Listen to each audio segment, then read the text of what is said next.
Kalau memang ilmu saja bisa mendekatkan diri kepada Allah, kenapa Imam Ghazali berhenti jadi rektor? Imam Ghazali berhenti jadi rektor Universitas Nizamuddin namanya.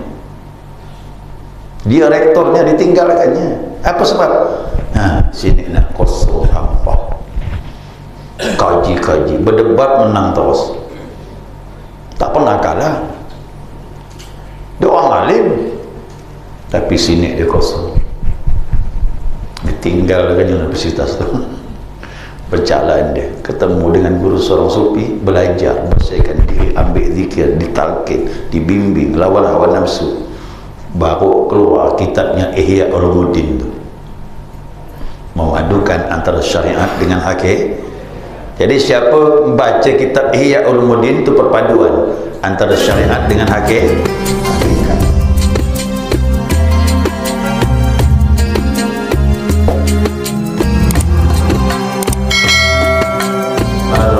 Alhamdulillahi Rabbil Alamin.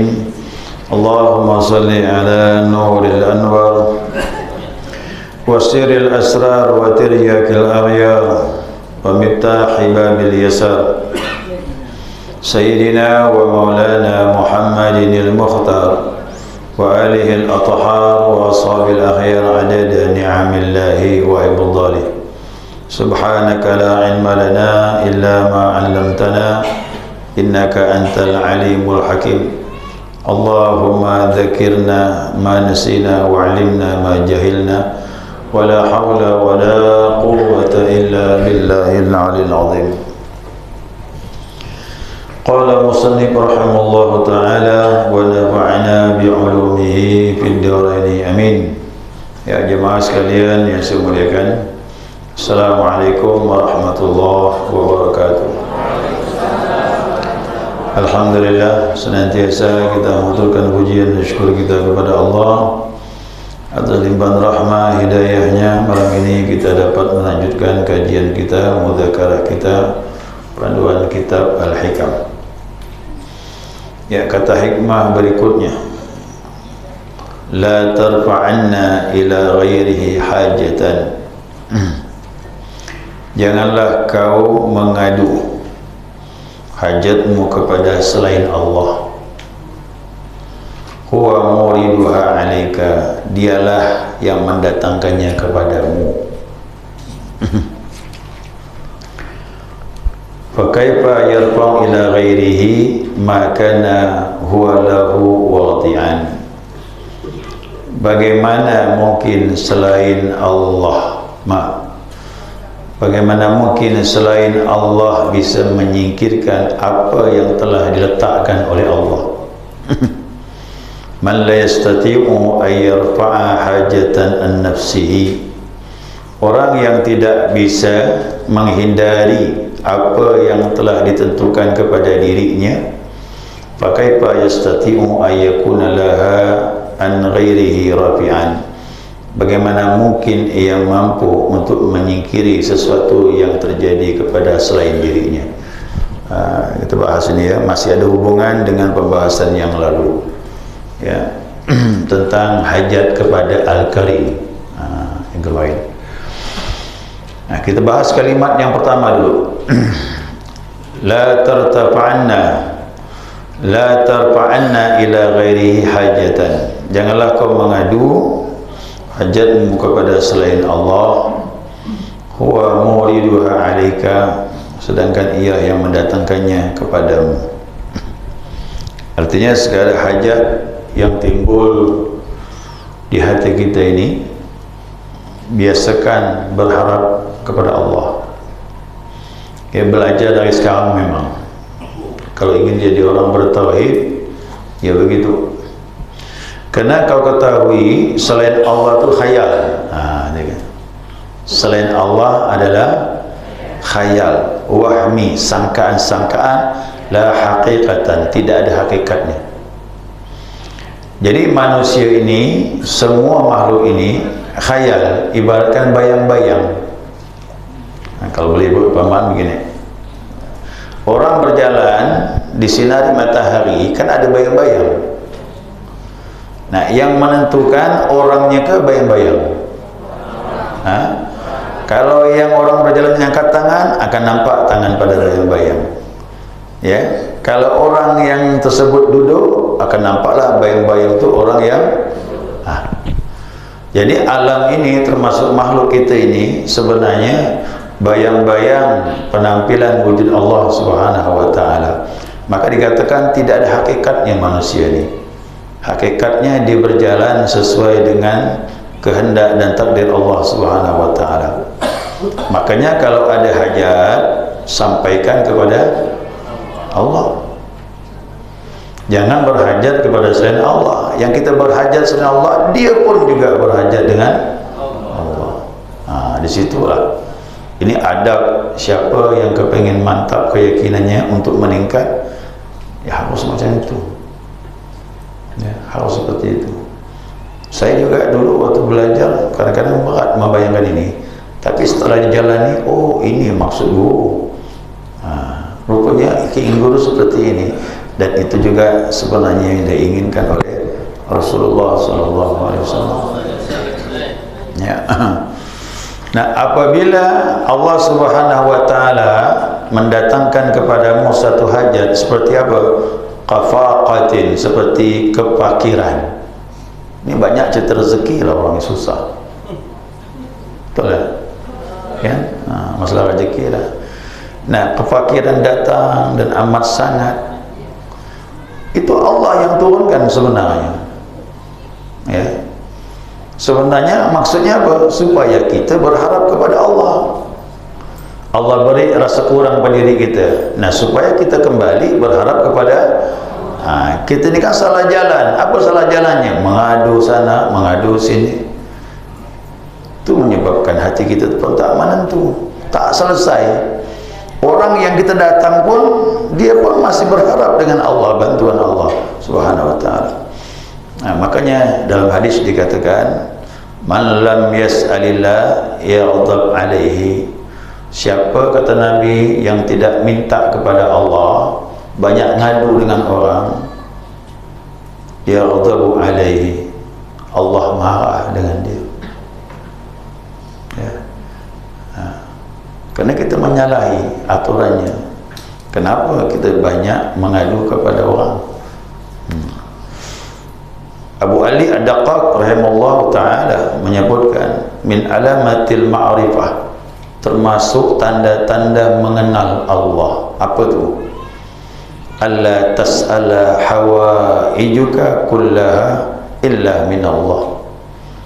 yakni tidak meminta hajatmu semuanya kecuali hanya dari Allah saja. Itu tanda orang yang makrifat. Nah, kalau belum ya coba, tapi udah makrifat begitu semuanya. Orang berzikir sampai makrifat kepada Allah, pasti setelah itu dia tak lagi berhajat kepada makhluk. Ya, dia pasti berhajat kepada Allah. Qallat au jallat. Kata Abu Ali Ad-Daqqaq, baik urusan itu urusan kecil ataupun urusan yang besar. Contohnya siapa? Seperti Nabi Musa alaihissalam. Ada masalah yang besar, tapi pantas Nabi Musa meminta. Kita jangan cuma kita belajar. Ya. Ishtaqu ila ru'yatihi. Tatkala kerinduan datang kepada Nabi Musa ingin melihat Allah. Ingat, nanti kalau jamaah waktu berzikir pada titik tertentu rindu ingin berjumpa Allah, boleh ngomong macam Nabi Musa. Ya, kalau belum ada kerinduan macam ini jangan. Allah tahu kita mengada-ada. Tapi kalau benih itu muncul, rindu betul ketemu dengan Allah, boleh minta sebagaimana Nabi Musa. Apa tu? Rabbi arini unzur ilaika. Tuhan, tampakkanlah kepada aku agar aku bisa lihat Engkau. Tapi ingat, lihat bukan dengan basar, tapi dengan basirah. Permintaan Nabi Musa ini hal yang jais, bukan yang mustahil. Tak mungkin seorang rasul tak cerdas. Seorang rasul semua cerdas. Apa yang diminta dia itu bukan hal yang mustahil. Kita jangan sampai meminta seperti ini sedangkan persiapan belum ada, ataupun kerinduan hati belum kuat. Jangan. Allah tahu kita mengada-ada. Nanti seperti murid Syekh Abdul Qadir Jailani, ya, dipakai doa Nabi Musa ini. Ya Allah, tampakkan dirimu, tajallilah, nyatakan kebesaran kepadaku. Allah tajalli. Begitu Allah tajalli, jadi setitik air. Begitu tajalli, jadi setitik air. Diambil sama Syekh Abdul Qadir Jailani. Diambil begini. Subhanallah. Allah menampakkan kebesaran kepadanya, dia menjadi setitik air. Apa sebab? Dia meminta belum waktunya. Tak boleh. Ya, jangan. Kita ni wadah mau dibetulkan dulu, baru bisa terasa Allah tu dekat. Sampai juga wahtaja yauman ila raghib. Satu hari pun Nabi Musa minta kepada Allah hal yang kecil. Apa tu raghib? Raghib tu roti. Roti yang bulat yang dibakar, itu raghib. Nabi Musa bilang sama Allah, Rabbi inni lima anzalta ilayya min khairin faqir. Hai Tuhan, sesungguhnya aku, ya, minta apa yang kau turunkan kepadaku dari kebaikan kepada hamba yang fakir ni. Lapar. Nabi Musa sedang minta roti sama Allah, dikasih sama Allah. Tapi jemaah jangan, belum waktunya kita minta roti sama Allah, ya. Kita doa saja munajat dengan Allah Subhanahu wa taala. Nah, dari perjalanan Nabi Musa alaihissalam ini menunjukkan bahwasanya dia mengadu dengan Allah, hal yang besar maupun yang kecil.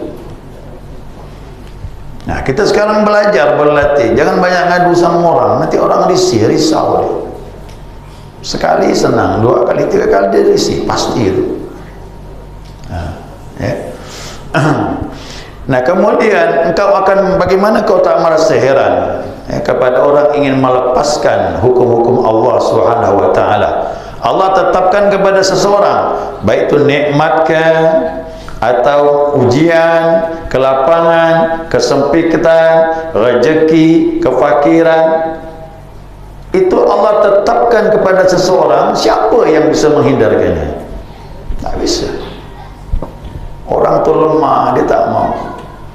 Nah, maka dikatakan fa kaifa yarfa'u ila ghairihi makana huwa lahu wadi'an. Bagaimana selain Allah bisa menyingkirkan sesuatu yang Allah telah letakkan sesuatu itu padanya? Kalau besok kita sembuh, tak ada orang bisa menghalangi. Kalau lusa kita sakit, siapa yang bisa nahan? Kalau bulan depan rezeki mengalir begitu banyak, siapa yang bisa nahan? Tak bisa nahan. Itu namanya mutlak milik Allah. Allah absolut dia mengatur alam ini. Maka dikatakan Rabb, dia pengatur. Tapi ingat, jangan mengatur Allah. Nah, kita ni marbuk, yang diatur Allah, Rabb yang mengatur. Min qillatil haya'il insan, termasuk sedikit malunya manusia. Yang dikatakan ulama ni, malu, sedikit sekali malu dia. Ayarfa'a ila ghairihi, dia ngadu kepada selain Allah. Ma'azzalahu 'alal haq, tapi Allah telah tetapkan kepada dia sesuatu yang Allah telah tetapkan kepadanya. Dia minta mengadu sama Allah untuk menyingkirkan sesuatu yang telah ditetapkan oleh Allah Subhanahu wa taala, dan itu mustahil. Ya, mustahil. Makanya waktu kaki tersandung duri, kita belajar tasawuf ni tak boleh memaki, tak boleh mengeluh pun tak boleh. Kaki tertusuk duri, keluar darah, iringi dengan istighfar saja, selesai. Astagfirullah. Ada dosa yang harus keluar dengan tertusuk duri, kata Nabi SAW. dan dosa itu tidak bisa keluar dengan istighfar, harus tertusuk duri. Maka begitu tertusuk duri, iringi istighfar, mudah-mudahan bersih dosa-dosa kita. Ya. Ma'a ilmihi ta'ala bihsani, semuanya diiringi dengan ilmu Allah.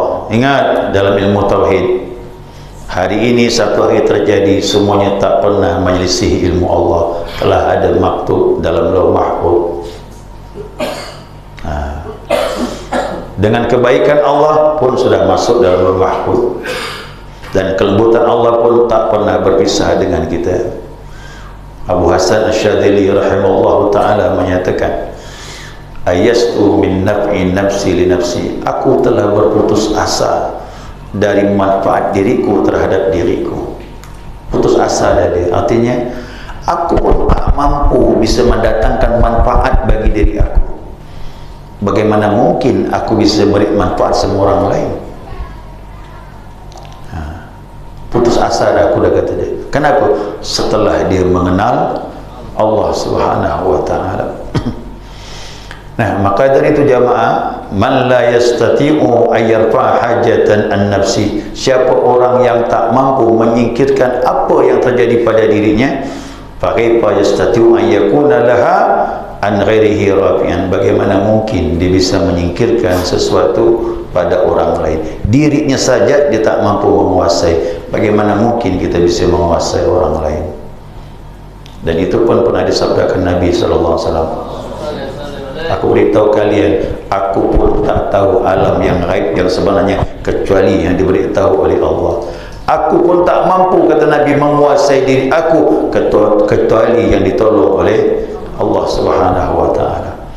Cuman Nabi beradab dengan Allah. Hal yang tak baik, dia tak bilang Allah, ya Allah, kenapa kau buat aku macam ini? Aku ni dah sebagai Rasul, taat dah. Tapi Nabi bilang, ashku dha'fa quwwati, hai Tuhan, aku mengadu lemahnya diri aku. Kepada siapa kau serahkan aku? Kepada keluarga yang membenci, atau kepada musuh yang membinasakan aku? Yang penting ya Allah, selama kau tidak murka dengan aku, fala ubali, aku tak peduli. Yang penting kau tak murka dengan aku ya Allah. Itu Nabi SAW. Nah, kita belajar, jangan sampai kepahitan datang kita menyalahkan keadaan, menyalahkan orang sebagainya. Nah, yang pahit-pahit ni sebenarnya obat, ya obat. Kita paham, pahit memang tu, tapi obat dia pasti menyembuh. Cuma waktu nanti akan menyembuhkan kita, ya, waktu tu akan mendewasakan kita dan akan menyembuhkan kita. Nah, siapa yang lemah untuk memperbaiki dirinya, bagaimana mungkin dia bisa mampu memperbaiki orang lain?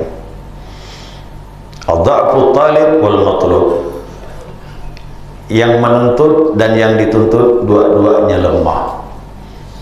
Saya menuntut sama orang, yang dituntut pun lemah juga. Saya dengan orang itu pun sama-sama diatur oleh Allah Subhanahu wa ta'ala.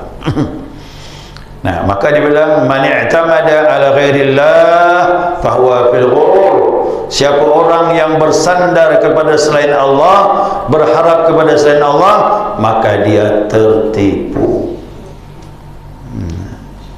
Ya, li'anna al-ghurur ma la yadum, sesuatu yang menipu tidak langgeng, dia akan musnah, hilang. Yang langgeng siapa? Huwa daimul qadim, yang langgeng itu hanya Allah yang senantiasa wujudnya tanpa awal dan tanpa akhir. Ya, dia senantiasa tak berubah. A'tahu wa fadluhu daiman, pemberiannya, anugerahnya senantiasa jalan sama kita. Bapak Ibu pernah tak mikirkan mata kita ni yang tiap hari diberi bisa mandang? Pernah tak mikirkan kuping kita ni masih sihat? Hidung kita masih bisa bedakan mana bau busuk, mana bau wangi. Mulut kita masih, lidah kita masih bisa merasa. Pernah tak kita ngitung itu? Jangan-jangan lupa kan selama ini. Nah, untuk para sufi, jangankan duit, enggak, nanti yang tubuh dia ni, dia menangis mengadu sama Allah. Anugerahmu terlalu banyak ya Allah kepada kami, belum yang lainnya. Diri aku ni tak mampu aku bayar. Ibadahku tak seimbang yang ku persembahkan kepadamu ya Rabb, dengan tubuh aku ni yang sempurna kau ciptakan. Ya, nanti masuk bab berikutnya. Kalau kau tak mampu menyembah Allah kerana zatnya, sembahlah Allah kerana nikmatnya begitu banyak diberikan kepada engkau, kata Rasulullah sallallahu alaihi wasallam. Jadi kalau kita mandang Allah ni secara tasawuf, Allah tu maha baik. Ya, wala ta'tamidu illa ala man yadumu laka minhul ata' wal qadru. Janganlah kau bersandar kecuali kepada yang senantiasa pemberiannya dan keutamaannya yang tak putus diberikan kepadamu. Tak ada lain kecuali satu saja, hanya Allah Subhanahu wa taala. Nah, tadi di sini dibacakan macam-macam. Ini ada disebutkan ni luar biasa ni. Saya bacakan sedikit. Panjang sebenarnya ni. Allah bilang, siapakah yang pernah mengharapkan aku untuk menghalau kesukarannya lalu aku kecewakan? Artinya tak akan kecewa. Siapa ngadu dengan aku bantu, kata Allah. Siapakah yang pernah mengharapkan aku untuk menghalau kesukarannya lalu aku kecewakan? Siapakah yang pernah mengharapkan aku kerana besar dosanya lalu aku putuskan harapannya? Sampai Allah bilang, hai hambaku, walaupun dosa kau memenuhi langit dan bumi, kau datang kepada aku sambut dengan pengampunan. Yang penting kau jangan menyekutukan aku, kata Allah. Itu saja Allah minta. Atau siapakah yang pernah mengetuk pintuku lalu aku tidak bukakan? Aku telah mengadakan hubungan yang langsung antara aku dengan angan-angan dan harapan semua makhlukku, kata Allah. Maka mengapakah kau bersandar kepada selain aku?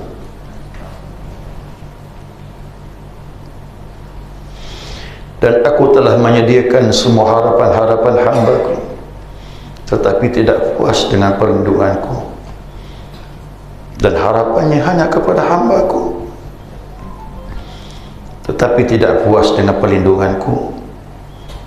Dan aku telah memenuhi langitku dengan makhluk yang tak jemu bertasbih, yaitu malaikatku. Aku telah memberi kepadanya dengan kemurahanku apa-apa yang tidak ia minta. Jadi jamaah, kata Allah bilang, sesuatu yang tak kita minta pun Allah kasih. Takkan mungkin yang kita minta tak dikasih. Kemudian aku yang mencabut daripadanya lalu ia tidak minta kepadaku untuk mengembalikannya, dan minta kepada selain aku, kata Allah. Apakah aku memberi sebelum diminta? Kemudian jika diminta lalu tidak memberi? Apakah aku bakhil, kata Allah, sehingga dianggap bakhil oleh hamba-Ku? Tidakkah dunia dan akhirat itu semuanya milik aku? Tidakkah semua rahmat dan karunia itu di tanganku? Tidakkah dermawan dan kemurahan itu sifat aku? Tidakkah hanya aku tempat semua harapan? Kenapa kau mengadu kepada selain aku? Ini hadis kursi panjang. Jadi Allah sedikit marah kepada kita tatkala kita mengadu kepada makhluk, yang makhluk itu pun berharap dengan Allah Subhanahu wa taala. Jadi jemaah sekalian, inilah tasawuf. Tasawuf itu bukan hanya kaji zat, bukan, tapi di mana hati kita bersandar, kita menapaki hidup ini. Sambil berzikir pelan-pelan, mudah-mudahan hati kita bertawakal dan bersandar kepada Allah Subhanahu wa taala. Ya, mudah-mudahan Allah membimbing kita dalam hidayah, insya-Allah. Amin. Ya, segera cukup jemaah ya. Kok dibaca terus hanyut kita tu. Ya, kerana Allah begitu sifat dia. Mungkin ada pertanyaan, silakan. Seperti yang saya jelaskan tadi bahwa segala hajat itu memang patutnya dan harusnya kita hanya berharap kepada Allah Subhanahu wa Ta'ala, karena Dia yang meletakkan satu hajat kepada hamba-Nya. Nah, kadang-kadang mungkin dalam kehidupan kita ada satu hajat di mana kita telah berharap kepada Allah Subhanahu wa Ta'ala. Namun tentunya Allah tahu kapan terbaik, waktu terbaik untuk Allah memenuhi hajat tersebut. Nah, dalam masa penantian itu kadang-kadang hati kita ini kan berbolak-balik, kadang-kadang ada hampir muncul rasa putus asa untuk berharap pada Allah. Nah, bagaimana supaya menjaga agar hati ini tetap memang berharap kepada Allah Subhanahu wa Ta'ala gitu. Nah, ilmu ini sebagai pondasi kan, pengikat. Syekh Abdul Qadir Jailani qaddasallahu syarah, beliau menyatakan iman itu kadang dia naik. Waktu naik iman kita mantap tuh, berharap kepada Allah, terasa nikmat milik Allah. Tapi begitu iman kita turun, tadi kadang muncul keputusasaan, keteguhan tadi yang kuat jadi melemah. Ya. Kata Abdul Qadir Jailani, iman bisa naik bisa turun, maka dia harus diikat. Ikatnya ilmu tadi. Ilmu itu pengikatnya. Nah, sekarang kalau sudah ada ilmu sebagai pengikatnya, supaya dia tidak turun, nah sekarang upaya kita akan menaikkannya. Apa cara menaikkannya? Dengan amal tadi. Amal diperbanyak. Kalau kita dalam tarekat ni, zikir ditingkatkan, diperbanyak. Ini yang membantu nanti supaya iman tak turun, alias naik. Setelah ilmu mengikat, naikkan. Bagaimana naikkannya? Kuatkan dengan amaliyah. Kalau kita dalam tarekat tu, ya zikir banyak kan. Zikir ni sangat membantu. Nah, dengan hujaman zikir yang kontinu, istiqamah, nah iman pun bersemai, semakin meningkat. Kalau meningkat, inilah yang muncul harapan muncul kepada Allah, tidak bersandar kecuali kepada Allah, apapun kembali kepada Allah. Nah, maka dalam tasawuf ada tasawuf ilmu ini, tapi ada tasawuf amal. Ilmu dan amal harus jalan, dua-duanya dengan tasawuf. Amal pun ambil dari ahli tasawuf, yaitu zikir tariqah. Nah, dua harus jalan ni. Kalau tidak, tak dua. Kalau nanya apa kiatnya, naikkan iman. Tak ada jawaban lain. Bagaimana kita bisa berharap sama Allah? Naikkan iman, tingkatkan. Iman meningkat, insya-Allah muncul rasa bersandar, bertawakal bahwa dia. Nah, jadi kalau tasawuf ni, mohon maaf, kalau hanya ilmu saja kita kaji tak beramal, tak jadi dia, tak disemai. Saya perlu ilmu, tapi saya beramal juga. Dalam kitab Sirrul Asrar, nanti kalau ada izin Allah, umur kita panjang, selesai Al-Hikam ni, sambung Sirrul Asrar. Di situ disebutkan sama Syekh Abdul Qadir Jailani, kalau kau tidak beramal meningkatkan imanmu, mengambil talqin dari ahlinya, 1000 kitab kau baca pun tak akan membantu. Bayangkan tu, bukan sedikit 1000 kitab. Saya di rumah tu kitab tu cuma 100 lebih ya. 1000 kitab tasawuf kau kaji, tidak akan menolong kalau kau tidak mengambil talqin dan beramal. Nah, jadi tasawuf ada dua, yang salah paham, ilmu, amal. Dua-duanya diambil dari ahli tasawuf. Ya, diambil dari ahli tasawuf.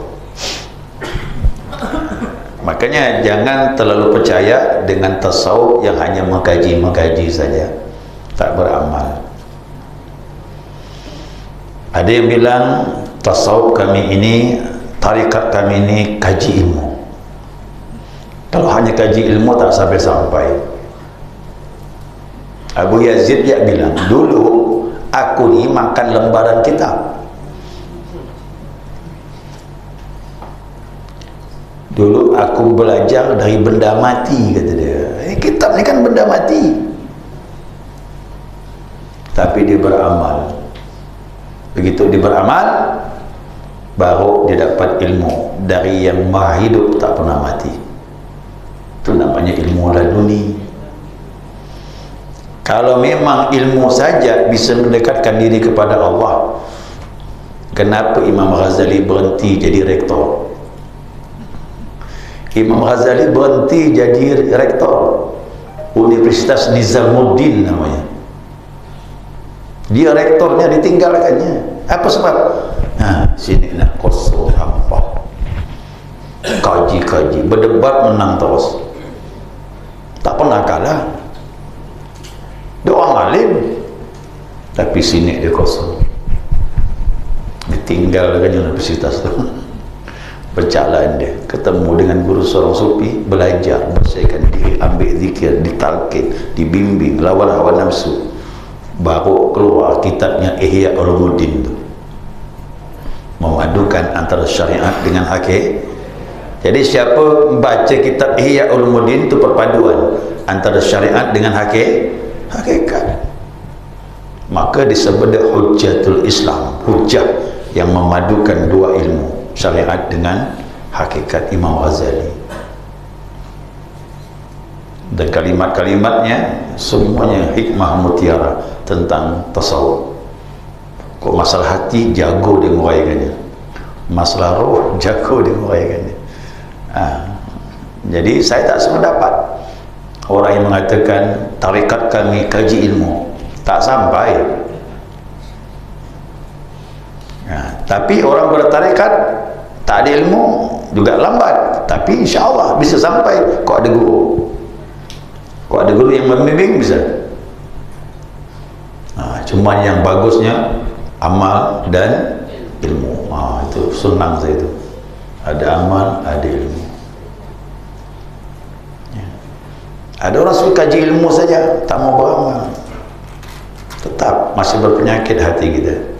Boleh jadi sombong kerana ilmu nanti, takutnya gitu. Ilmu dah banyak tapi tak bersihkan diri dengan zikir, dengan riyadhah, aduh takut nanti malah sombong kerana ilmu. Sekali itu ya. Baik.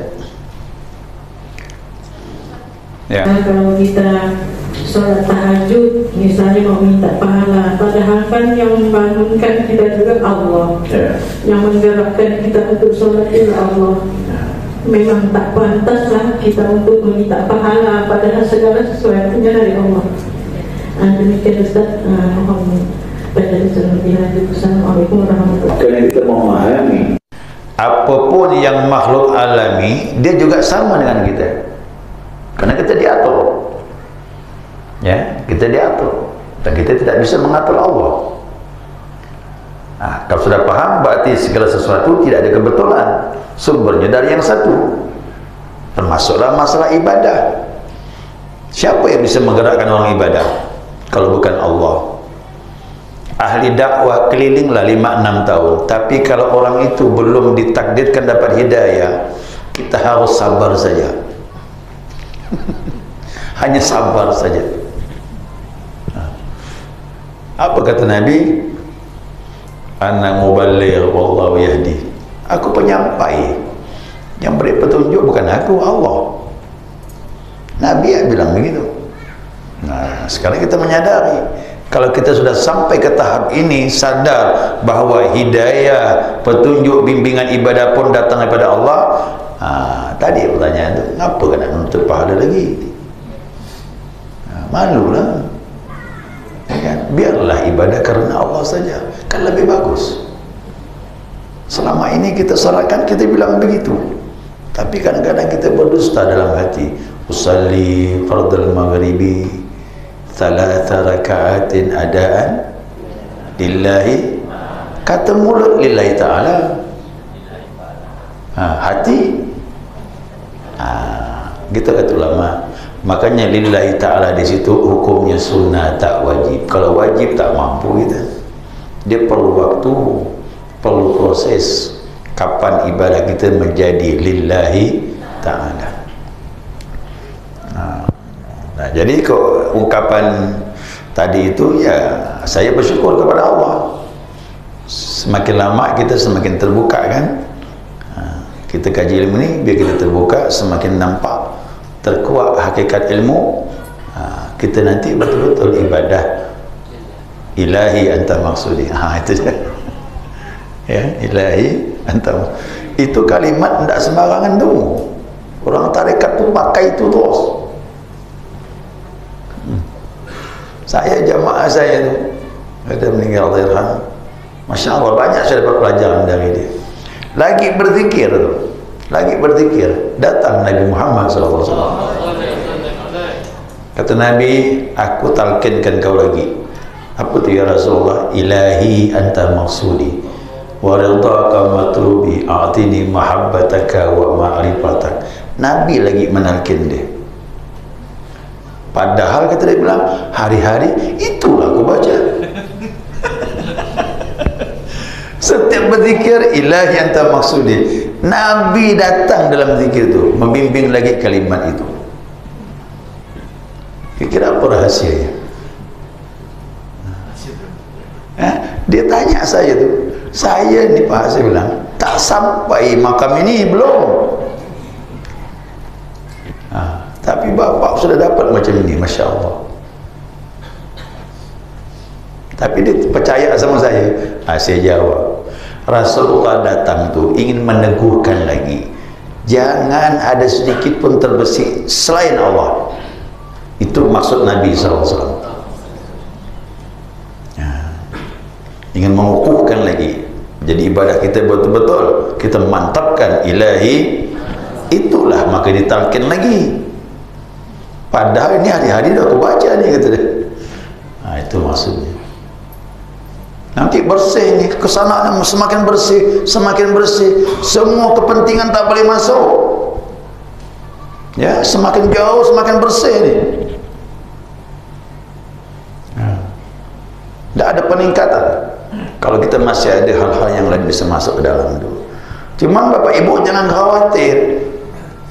Bukan berarti kita memantapkan tujuan kita tak dapat. Insya Allah dapat lebih dari orang yang minta. Itu kadang-kadang terbetik pikiran yang jamaah yang belajar. Kok ikhlasnya dapat tak Ustaz? Astagfirullah. Ikhlas itulah dapat lebih daripada orang yang minta ada tujuan. Orang banyak bilang Nabi itu miskin. Bagi saya tidak. Nabi itu kaya. Nabi itu kaya. Kapan ketahuan Nabi itu kaya? Dia punya kudanya paling mahal. Kuda Nabi itu paling mahal. Pakaian Nabi mahal.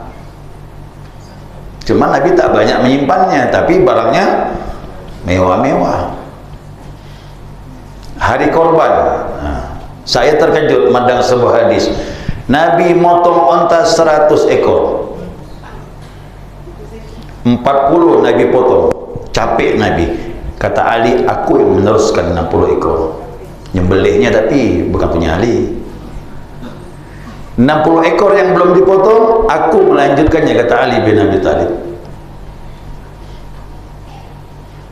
Ayo, itu satu unta 40 juta, 100 ekor 4 miliar. Sapi yang paling besar tu limosin tu bawa 40 juta. Kok memang zaman ini ada orang berkorban 4 miliar?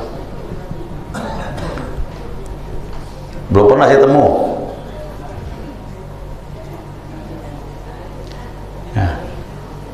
Belum pernah saya ketemu orang bisa berkorban beli hewan, nilai duit dikeluarkannya 4 miliar. Orang yang paling kaya pun belum tentu bisa buat. Di situ saya menilai Nabi itu kaya. Tapi kenapa Nabi itu mengeluarkan duit begitu banyak, tidak bangun rumah? Nabi tahu tujuannya bukan itu. Duit Nabi, harta Nabi untuk umat. Itu masalah. Ya, untuk umat. Kalau kita tindakan, simpanlah sebagian. Ya kan, untuk hari tua, masa pensiun, sekolah anak, tak pula salah, boleh. Ya, maka saya katakan kita tak bisa ikut Nabi. Ya, kau ikut Nabi, waduh, mana mampu kita. Ya, cuman kita diajar perlahan. Yang penting ada amal. Ya, salatnya, sedekahnya, ada amal semua. Yang penting ada amal. Baik, sekali itu. Ya, subhanakallahumma wa bihamdika asyhadu an la ilaha illa anta astaghfiruka wa atubu ilaik. Allahumma shalli ala Muhammad.